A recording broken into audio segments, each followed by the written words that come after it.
And it's feeling like it. The dogwood trees are in full bloom. Red buds are finally starting to pop out, and we're seeing lots of green leaves on things. So it's coming. Probably still have some cold weather in store for us because we'll have a little cold pop. Remind us that it's not quite spring yet. It's not fully here, but things are in. It's feeling like it. We're getting the feeling going on when it comes to spring, which just means we're going to be planting food. We're planting again in a large garden, and so getting all that stuff ready and planned. Have you folks been paying any attention to what's going on in the airline industry right now? When it comes to planes not being able to function, it seems. I mean, are you getting the feeling that maybe you probably shouldn't be flying? I mean, personally, I made a commitment to not fly a long time ago. I'm done with it. I'm not going to be violated getting on a plane. I'm not going to do it. So I made a decision several years ago to stop flying. But I still fly. And I just wonder, are you kind of getting this feeling that maybe it's unsafe? In the last few weeks, there have been multiple, more than I can even think to remember, and mention on here, but multiple incidences with airlines where doors are flying off, planes are sliding off the runway, tires are flying off and landing on cars below, landing gear not functioning. All sorts of stuff. Just one thing. It seems like every few days there's some kind of thing that's happening, and it's looking like that there's a real problem. That a lot of particular there's a lot going on.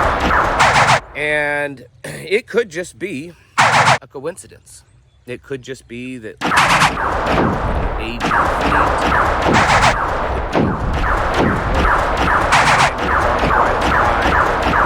maybe just diversity, equity, and inclusion isn't working out so well when it comes to hiring people to maintain and fly these multi-million-dollar pieces of equipment. Or there could be something else going on. And I have a suspicion, I have no evidence whatsoever that this is correct, but I have a suspicion that there's something else in play also. We've been talking about it. Moving us closer and closer to this Agenda 2030. That's their goal. The goal is to get us to this utopian. We have no freedoms. We have nothing, and yet we're going to be happy, right? Remember that? We don't own anything, but yet we're going to be happy. And the only ones that really have anything that eat meat, that can travel around the world, that can own property, are going to be these elites. You and I, we're little peasants, right? We're peasants, so we're going to eat bugs and bug juices and lab-created garbage. And we're going to live in little pod houses and drive around, if we're fortunate enough, in tiny little electric vehicles 15 minutes in. I mean, that's the plan that they have. It's not a wild conspiracy, even though it sounds like some kind of crazy sci-fi movie. It is, in fact, what they plan. And you can get on their website, you can watch their videos, their speeches, and they talk about it over and over again.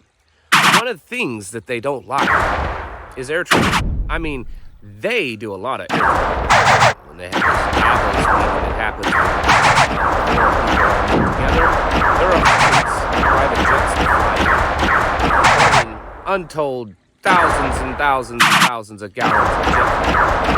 But they don't want you flying because they don't want you, they just don't want you leaving the farm, right? They don't want you getting out of your pen. You're supposed to be some little peasant worker, not someone that has freedoms to fly around.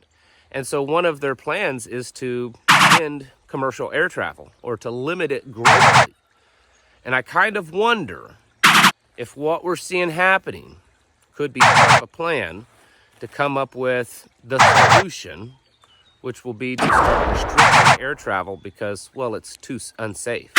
That we've got to ground all of these planes because something's wrong with them. They're too old. They're falling apart. They weren't put together correctly. You know, we can't have all this air travel because it's becoming too unsafe. It makes me wonder if that may be part of the plan. Now, again,